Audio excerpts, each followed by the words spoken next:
Today we're unpacking a massive paradigm shift in the world of nutrition. I want you to stop and ask yourself a question.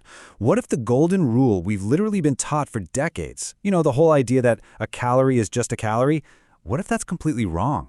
For years, the conventional wisdom has been that it doesn't really matter where your energy comes from, just so long as the math adds up at the end of the day. But actually, a growing body of research is completely upending that idea, and it's showing us that the source of our calories matters in ways we honestly never fully realized. Okay, let's dive into this. Look at these two meals. We've got a whole food meal and a packaged snack. Now, on paper, these two meals are perfectly mathematically identical. They both clock in at exactly 500 calories. They have the exact same amount of protein, the exact same fat, and the exact same carbohydrates. The whole shebang is matched. But here's the crazy paradox.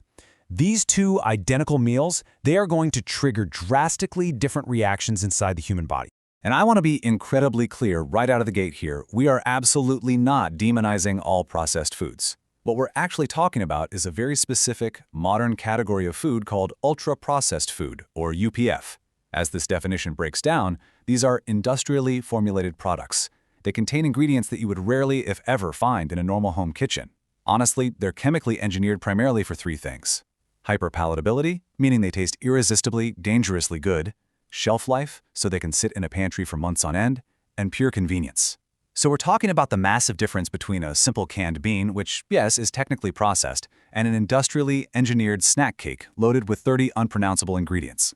Now, what's really interesting about this slide is how researchers went about testing this. To really prove that calories aren't created equal, scientists knew they needed to monitor every single bite. In this groundbreaking NIH-affiliated study, participants literally lived inside a research facility. Their food environment was 100% controlled. Notice how meticulously they matched the two diets here. During different phases, participants were given meals matched perfectly, and I mean perfectly, for calories, sugar, fat, fiber, and macronutrients. One diet was built almost entirely from ultra-processed foods, and the other from minimally processed whole foods.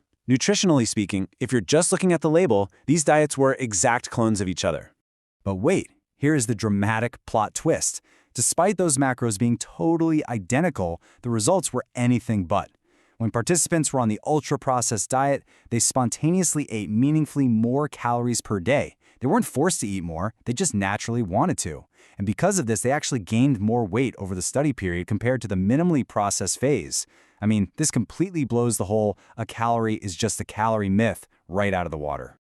Just look at this powerful quote from the research. It points out that something about ultra-processed foods specifically appears to drive higher spontaneous intake, completely independent of their nutritional content.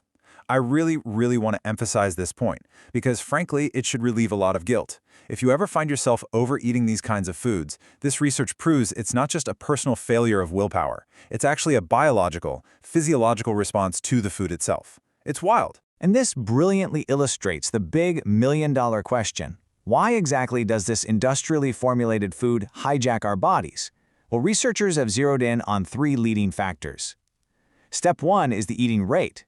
Ultra-processed foods are just physically softer. They are remarkably easy to chew and swallow fast, meaning your body literally doesn't have the time to register that it's full before you've already overeaten. Step two involves those engineered flavors. The hyper-specific combinations of fat, sugar, and salt are literally designed in a lab to drive stronger reward-related behaviors in our brains compared to whole foods. And step three is an overall reduction in satiety signaling. These foods just seem to be way less effective at triggering your natural sense of fullness relative to the sheer amount of calories they pack. It really all comes back to this core reality.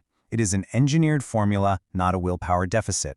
These products are quite literally designed to bypass your natural satiety signals. Now, we also have to acknowledge the reality that access to fresh whole foods and the cheap affordability of ultra-processed options vary significantly depending on where you live.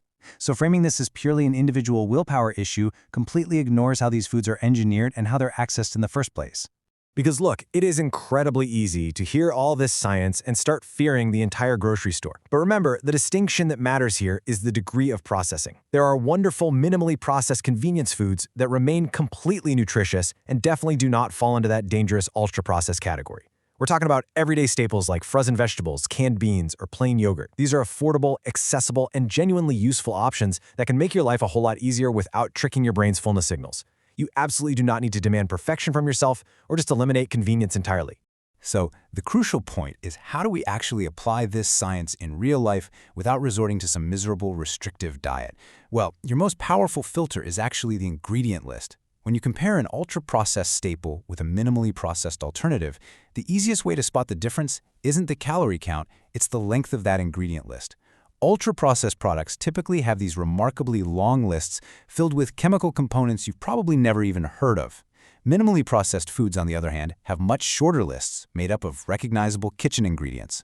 Now, it's not a flawless rule, sure, but it is a highly effective practical heuristic for your grocery runs. Let's walk through this actionable playbook. Step 1. Always check that ingredient list length. Step 2. Prioritize substitution over elimination. Realistically, mastering the art of food swapping by just changing out one ultra-processed staple at a time for a minimally processed alternative, that is so much more sustainable than trying to throw out everything in your pantry all at once. And step 3, eat slower where possible. Since ultra-processed foods are often engineered to be super soft, intentionally slowing down your chewing gives your brain a fighting chance to catch up and actually register those natural fullness signals. We've seen that tightly controlled research proves the degree of processing fundamentally alters how much food we naturally consume. And that leaves us with this incredible, empowering thought. The ingredient list is telling you something the calorie count alone doesn't. A calorie is just not just a calorie when it comes wrapped in an industrially engineered package that's literally designed to make you overeat. Like we said, you don't have to fear convenience, but you absolutely should factor in the degree of processing right alongside that classic nutrition label. It is an absolutely crucial piece of the puzzle for your long-term health. So I want to leave you with a bit of a challenge. Based on the art of food swapping we've been talking about today, go look at your pantry. What is one ultra-processed staple in your kitchen that you'll swap out tomorrow? Just one. Remember, this whole thing is about sustainable substitutions, not total elimination. Thank you so much for joining me. Keep questioning those labels, and happy swapping.